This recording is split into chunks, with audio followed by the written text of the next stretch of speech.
성공하기로 마음먹었다면 꼭 이루어집니다. 당신이 그걸 선택했으니까요.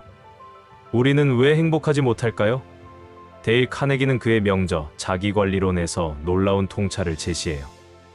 우리가 불행한 이유는 삶이 힘들어서가 아니라 이미 가진 것들의 소중함을 잊고 부족한 것에만 집중하기 때문이라는 거예요.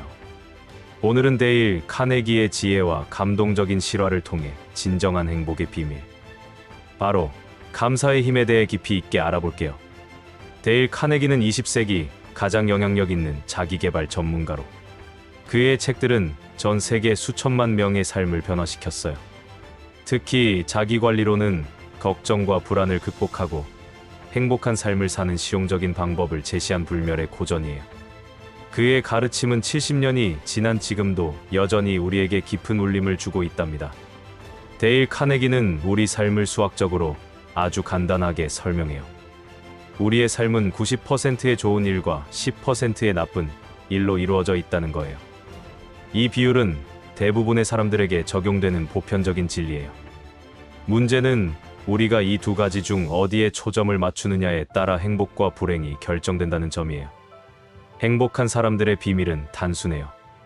그들은 90%의 좋은 일에 집중하고 10%의 나쁜 일은 그냥 흘려보내요. 반면 불행한 사람들은 정반대예요. 90%의 좋은 일은 당연하게 여기고 무시하면서 10%의 나쁜 일에만 온 신경을 집중해요. 마치 아름다운 정원에서 시든 꽃 한 송이만 바라보는 것과 같죠. 카네기는 이를 더 극적으로 표현해요. 끊임없이 걱정하고 위궤양에 걸리고 싶다면 10%의 나쁜 일에만 집중하고 90%의 좋은 일은 무시하라고 말이죠. 이는 역설적인 표현이지만 우리가 얼마나 어리석게 행동하고 있는지를 날카롭게 지적하는 거예요. 우리는 정말로 스스로를 불행하게 만드는 전문가가 되어버렸어요. 이 90대 10의 법칙은 심리학적으로도 입증된 사실이에요. 연구에 따르면 우리 뇌는 부정적인 정보에 더 민감하게 반응하도록 진화했어요. 이를 부정성 편향이라고 하죠. 원시 시대에는 위험을 빨리 감지하는 것이 생존에 유리했기 때문이에요. 하지만 현대 사회에서 이런 편향은 오히려 우리를 불행하게 만들어요. 그래서 의식적으로 긍정적인 것에 집중하는 연습이 필요한 거예요. 실제로 이 원리를 적용한 사람들의 변화는 놀라워요. 한 직장인은 매일 퇴근 후 그날 있었던 좋은 일 3가지를 적는 습관을 들였어요. 처음엔 억지로 짜내야 했지만 한 달 후에는 10가지도 모자랄 정도로 많은 좋은 일들을 발견하게 되었대요. 상사의 칭찬, 맛있는 점심, 동료의 미소, 퇴근길 노. 늘 있었지만 보지 못했던 것들이 보이기 시작한 거예요. 카네기의 이 가르침은 단순한 긍정적 사고가 아니에요. 현실을 부정하라는 것도 아니고요. 10%의 나쁜 일이 존재한다는 것을 인정하되 그것에 압도되지 말라는 거예요. 마치 운전할 때 백미러도 봐야 하지만 대부분의 시선은 앞을 향해야 하는 것처럼요. 우리의 관심과 에너지를 어디에 투자할지는 전적으로 우리의 선택이에요. 이 90대 10의 법칙을 실천하는 방법은 간단해요. 매일 아침 일어나서 오늘 나에게 주어진 좋은 것들은 무엇인가 라고 자문해 보세요. 건강, 가족, 친구, 직업, 취미, 자연의 아름다움. 찾아보면 정말 많아요. 그리고 하루를 마무리할 때도 그날의 좋았던 순간들을 떠올려 보세요. 이런 작은 습관이 쌓이면 어느새 당신도 90%에 집중하는 행복한 사람이 되어 있을 거예요. 나의 생각으로는 이 법칙의 진짜 힘은 선택에 있어요. 우리는 상황을 항상 통제할 수는 없지만 그 상황을 어떻게 바라볼지는 선택할 수 있어요. 이것이 바로 인간의 위대한 자유예요. 빅터 프랭클이 말했듯이 모든 것을 빼앗겨도 단 하나. 어떤 상황에서든 자신의 태도를 선택할 자유만은 빼앗길 수 없다는 거죠. 오늘부터 90%를 선택해보세요. 데일 카네기는 우리 모두에게 세상에서 가장 유능한 의사가 있다고 말해요. 그 의사의 이름은 바로 즐거움이에요. 이 의사는 24시간 대기 중이고 진료비는 한 푼도 받지 않으며 부작용도 전혀 없어요. 게다가 효과는 즉각적이고 확실해요. 그런데 왜 우리는 이 훌륭한 의사를 찾아가지 않을까요? 즐거움이라는 의사를 만나는 방법은 아주 간단해요. 바로 자신이 가진 엄청난 부에 관심을 집중하는 거지예요. 여기서 말하는 부는 돈이나 재산이 아니에요. 우리가 너무나 당연하게 여기는 것들, 두 눈으로 보는 능력, 두 귀로 듣는 능력, 걸을 수 있는 두 다리, 숨 쉴 수 있는 공기, 뛰고 있는 심장 같은 것들이죠. 현대의학 연구에 따르면 즐거움과 긍정적인 감정은 실제로 우리 몸의 치유 효과를 가져온대요. 웃음은 엔돌핀을 분비시켜 통증을 줄이고 면역 체계를 강화시켜요. 감사하는 마음은 코르티솔 같은 스트레스 호르몬을 감소시키고 세로토닌과 도파민 같은 행복 호르몬을 증가시켜요. 즐거움이 정말로 의사인 셈이죠. 카네기는 이 개념을 더욱 발전시켜요. 그는 매일 아침 일어나서 나는 오늘 무엇에 감사할 수 있을까? 라고 자문하라고 조언해요. 이는 단순한 정신 승리가 아니라 뇌의 RAS를 긍정적인 것을 찾도록 프로그래밍하는 과학적인 방법이에요. 우리가 감사할 것을 찾기 시작하면 뇌는 자동으로 더 많은 감사할 거리를 발견하게 돼요. 실제로 많은 사람들이 이 즐거움 의사의 도움으로 삶이 변화했어요. 한 우울증 환자는 의사의 권유로 매일 감사한 것 5가지를 적기 시작했어요. 처음엔 오늘도 살아있다 정도만 겨우 적었지만 3개월 후에는 노트가 감사로 가득 찼고 우울증도 크게 호전되었대요. 약물 치료와 병행했지만 그녀는 감사일기가 가장 큰 도움이 되었다고 말했어요. 즐거움 의사는 예방의학에도 탁월해요. 스트레스가 만병의 근원이라면 즐거움은 만병의 예방약이에요. 하버드 의대 연구에 따르면 긍정적인 감정을 자주 느끼는 사람들은 심장병 위험이 50% 낮고 수명도 평균 7.5년 더 길다고 해요. 즐거움이 단순히 기분 좋은 것을 넘어서 실제로 우리의 건강과 수명에 영향을 미치는 거예요. 카네기는 즐거움 의사를 만나는 구체적인 방법들을 제시해요. 첫째, 아침에 일어나자마자 감사한 것 3가지를 떠올리기. 둘째, 하루 중 잠깐씩 멈춰서 주변의 아름다움 발견하기. 셋째, 잠들기 전 그날의 좋았던 순간 되새기기. 이런 작은 습관들이 즐거움 의사와의 정기적인 진료가 되는 거예요. 더 나아가 카네기는 다른 사람에게 즐거움을 주는 것도 중요하다고 강조해요. 누군가를 칭찬하거나 감사를 표현하거나 미소를 지을 때 우리 자신도 즐거움을 느끼게 돼요. 이것을 헬퍼스 하이라고 부르는데 남을 도울 때 느끼는 행복감이에요. 즐거움은 나눌수록 커지는 유일한 재산이에요. 데일 카네기는 우리가 이미 엄청난 부자라고 말해요. 단지 우리가 그 사실을 모르고 있을 뿐이죠. 그는 우리가 가진 것들을 알리바바의 동굴에 있는 보물을 다 합친 것보다 훨씬 더 귀중한 재산이라고 표현해요. 록펠러, 포드, 모건 가문의 전 재산을 준다 해도 우리는 우리의 두 눈과 바꾸지 않을 거라는 거예요. 생각해보세요. 두 눈으로 사랑하는 사람의 얼굴을 보고 아름다운 일출을 감상하고 좋아하는 영화를 볼 수 있어요.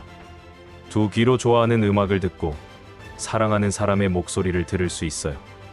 두 다리로 원하는 곳을 걸어갈 수 있고 두 팔로 사랑하는 사람을 안을 수 있어요. 이 모든 것이 우리의 재산이에요.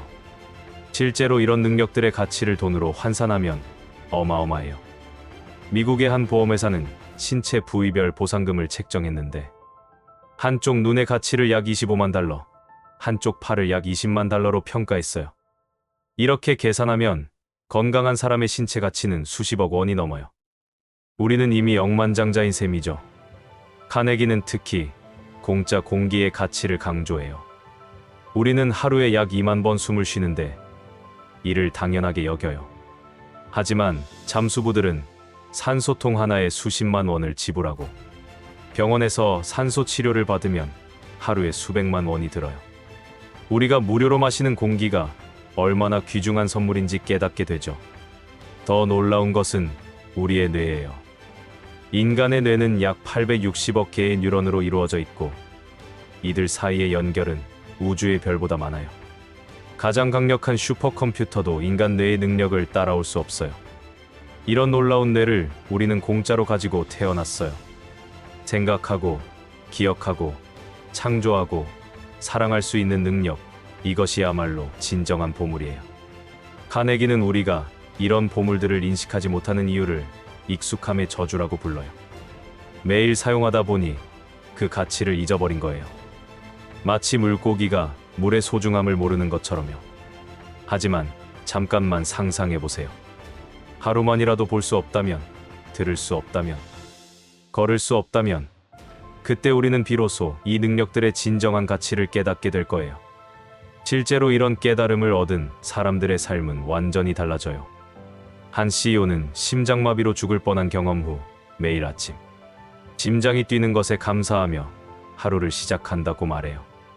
그는 이전보다 훨씬 행복하고 아이러니하게도 사업도 더 잘 된대요. 감사하는 마음이 그를 더 좋은 리더로 만들었기 때문이에요. 카네기는 우리에게 간단한 실험을 제안해요. 하루 동안 자신이 가진 모든 능력에 대해 의식적으로 감사해보라는 거예요. 걸을 때 다리야 고마워. 밥을 먹을 때 미가가 고마워. 음악을 들을 때 귀야 고마워라고 말해보세요. 처음엔 어색하겠지만 이런 감사가 습관이 되면 매일이 기적처럼 느껴질 거예요. 당신은 이미 알리바바보다 부자예요. 데일 카네기는 그의 책에서 보그의 일드다알이라는 여성의 감동적인 실화를 소개해요. 이 이야기는 우리가 얼마나 많은 것을 당연하게 여기며 살고 있는지, 그리고 진정한 감사가 무엇인지를 깨닫게 해주는 강력한 메시지를 담고 있어요. 보그 일드다알은 태어날 때부터 심각한 시각장애를 가지고 있었어요. 오른쪽 눈은 완전히 보이지 않았고 왼쪽 눈마저 심한 흉터 때문에 바늘구멍 같은 작은 틈으로만 세상을 볼 수 있었어요. 상상해보세요. 우리가 한 번에 보는 넓은 시야를 그녀는 바늘구멍만한 틈으로 조금씩 나누어 봐야 했던 거예요. 하지만 놀라운 것은 그녀의 태도였어요. 그녀는 자신의 상황을 비관하거나 원망하지 않았어요. 오히려 주어진 환경에서 최선을 다했죠. 친구들과 사방치기를 하기 위해 땅에 그려진 선을 통째로 외웠고 큼직한 글씨로 된 책을 눈에 바짝 붙여가며 읽었어요. 그녀에게는 작은 틈으로라도 세상을 볼 수 있다는 것 자체가 감사한 일이었어요. 52세가 되던 해 의학의 발전으로 그녀는 기적적으로 수술을 받을 수 있게 되었어요. 수술은 성공적이었고 그녀의 왼쪽 눈 시력은 무려 40배나 좋아졌어요. 52년 만에 처음으로 제대로 된 시야를 갖게 된 거예요. 그녀가 처음으로 선명하게 본 세상은 어땠을까요? 수술 후 그녀의 반응은 정말 감동적이었어요. 설거지를 하다가 비누 거품이 무지갯빛으로 반짝이는 것을 보고 그녀는 멈춰 서서 한참을 바라보며 눈물을 흘렸어요. 창밖으로 눈 속을 날아다니는 작은 참새를 보며 오, 하느님, 고맙습니다. 감사합니다. 라고 외쳤어요. 우리가 매일 무심코 지나치는 평범한 광경들이 그녀에게는 기적이었던 거예요. 그녀는 이렇게 말했어요. 세상에는 볼 것이 너무나 많아요. 나는 평생 놓쳤던 것들을 이제야 보게 되었어요. 하지만 더 놀라운 것은 정상적인 시력을 가진 사람들이 이 아름다움을 보지 못하고 산다는 거예요. 그녀의 이 말은 우리에게 뼈아픈 지적이에요. 우리는 볼 수 있는 눈을 가지고도 진정으로 보지 못하고 있는 거예요. 나의 경험상 보그 일드 다알의 이야기를 들은 사람들은 며칠 동안 세상을 다르게 봐요. 평소에는 그냥 지나쳤던 나무잎의 초록빛, 하늘의 구름, 빗방울의 모양 등을 새롭게 발견하죠. 하지만 안타깝게도 대부분 일주일이 지나면 다시 예전으로 돌아가요.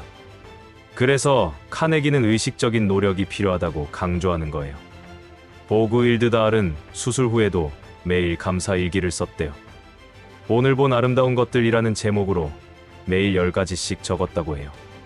그녀에게는 매일이 새로운 발견의 연속이었어요. 70세가 넘어서도 그녀는 아직도 볼 것이 너무 많아서 하루가 짧다고 말했대요.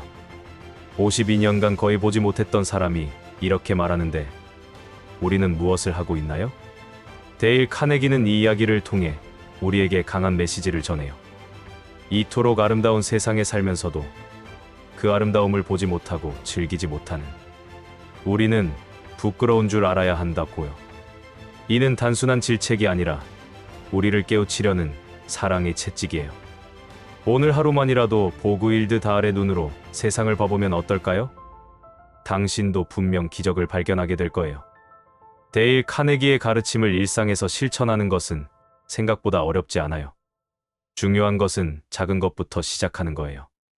감사는 근육과 같아서 사용할수록 강해져요. 처음에는 의식적으로 노력해야 하지만 시간이 지나면 자연스러운 습관이 되고 결국 삶의 태도가 되죠. 오늘부터 실천할 수 있는 구체적인 방법들을 알아볼게요. 첫 번째 방법은 아침 감사 루틴이에요. 눈을 뜨자마자 3가지 감사할 것을 떠올려 보세요. 오늘도 눈을 뜰 수 있어 감사해. 따뜻한 이불에서 잘 수 있어 감사해. 사랑하는 가족이 있어 감사해. 같은 것들이요. 이렇게 하루를 감사로 시작하면 뇌가 하루 종일 긍정적인 것을 찾도록 프로그래밍돼요. 두 번째는 감사 일기 쓰기예요. 매일 저녁 그날 감사했던 일 5가지를 적어보세요. 큰 일이 아니어도 돼요. 맛있는 커피 한 잔, 친구의 미소, 맑은 날씨, 재미있는 유튜브 영상. 작은 것들에 감사하다 보면 점점 더 많은 감사할 거리가 보이기 시작해요. 연구에 따르면 3주만 지속해도 뇌의 회로가 바뀐대요. 세 번째는 감사 표현하기예요. 감사한 마음을 느끼는 것도 중요하지만 표현하는 것은 더 강력해요. 가족에게 사랑해, 고마워라고 말해보세요. 동료에게 덕분에 일이 수월했어요 라고 전해보세요. 감사를 표현하면 받는 사람도 행복하지만 주는 사람은 더 행복해져요. 네 번째는 감사 명상이에요. 하루 5분만 투자해서 조용히 앉아 감사한 것들을 떠올려 보세요. 건강한 몸, 뛰는 심장, 숨 쉬는 폐, 생각하는 뇌. 우리 몸의 각 부분이 얼마나 놀라운 일을 하고 있는지 느껴보세요. 이런 명상은 스트레스를 줄이고 면역력을 높이는 효과도 있어요.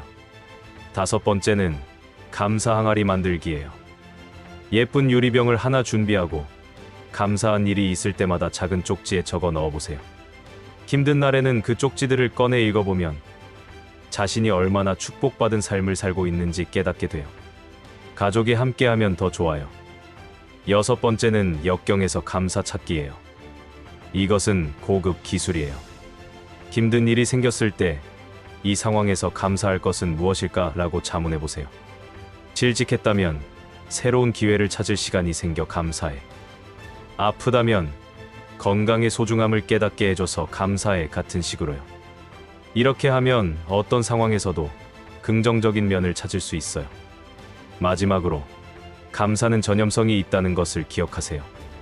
당신이 감사하는 사람이 되면 주변 사람들도 자연스럽게 감사하게 돼요. 특히 아이들은 부모의 감사하는 모습을 보고 배워요. 감사하는 가정에서 자란 아이들은 더 행복하고 회복력이 강하다는 연구 결과도 있어요. 당신의 감사가 세상을 바꿀 수 있어요. 데일 카네기의 가르침은 1948년에 쓰여졌지만 놀랍게도 현대 심리학과 뇌과학 연구들이 그의 주장을 뒷받침하고 있어요. 긍정 심리학의 아버지 마틴 셀리그만은 감사가 행복의 핵심 요소라고 밝혔고, 하버드 대학의 쇼 나처는 감사하는 사람들이 31%더 생산적이라는 연구 결과를 발표했어요. 카네기는 과학보다 앞서 진리를 발견한 거예요. 현대 사회에서 카네기의 가르침은 더욱 중요해졌어요. SNS 시대에 우리는 끊임없이 다른 사람과 비교하며 상대적 박탈감을 느껴요. 남의 화려한 삶만 보다 보니 자신의 삶이 초라해 보이죠.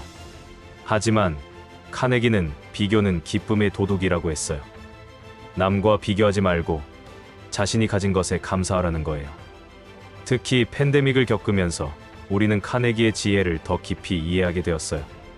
평범한 일상이 얼마나 소중한지, 자유롭게 만나고 여행하는 것이 얼마나 큰 축복인지 깨달았죠. 많은 사람들이 코로나가 준 선물은 감사하는 마음이라고 말해요. 위기가 오히려 우리에게 진정한 가치를 가르쳐 준 거예요. 카네기의 가르침을 현대적으로 적용하는 방법들도 다양해요. 감사 앱을 사용해서 매일 알림을 받고 SNS에 샵감사 챌린지를 올리고 온라인 감사 커뮤니티에 참여하는 등 기술을 활용할 수 있어요. 중요한 건 방법이 아니라 꾸준함이에요. 어떤 방식이든 자신에게 맞는 방법을 찾아 지속하는 것이 핵심이에요. 카네기의 지혜는 비즈니스 세계에서도 주목받고 있어요. 구글, 애플 같은 글로벌 기업들이 직원들에게 감사 프로그램을 도입하고 있어요. 감사하는 직원들이 더 창의적이고 협력적이며 스트레스에 강하다는 것을 발견했기 때문이에요. 리더들도 감사 표현을 통해 팀의 성과를 높이고 있어요. 교육 분야에서도 감사 교육이 확산되고 있어요. 많은 학교들이 감사 일기, 감사 서클 같은 프로그램을 도입했어요. 감사를 배운 학생들은 학업 성취도가 높고 또래 관계가 좋으며 정신건강도 양호하다는 연구 결과가 나왔어요. 카네기의 가르침이 다음 세대에게도 이어지고 있는 거예요. 의료 분야에서도 감사의 치유력이 인정받고 있어요. 많은 병원들이 환자들에게 감사 일기를 권하고 의사들도 감사의 중요성을 강조해요. 감사하는 환자들이 더 빨리 회복하고 통증도 덜 느낀다는 연구 결과가 있어요. 감사는 정말로 마음의 약인 셈이에요. 데일 카네기는 인생은 10%에 일어난 일과 90%의 그것에 대한 반응으로 이루어진다고 했어요. 우리는 일어나는 일을 항상 통제할 수는 없지만 그것에 어떻게 반응할지는 선택할 수 있어요. 감사는 그 선택을 긍정적으로 만드는 가장 강력한 도구예요. 카네기의 지혜는 시대를 초월한 진리이며 앞으로도 계속 빛날 거예요.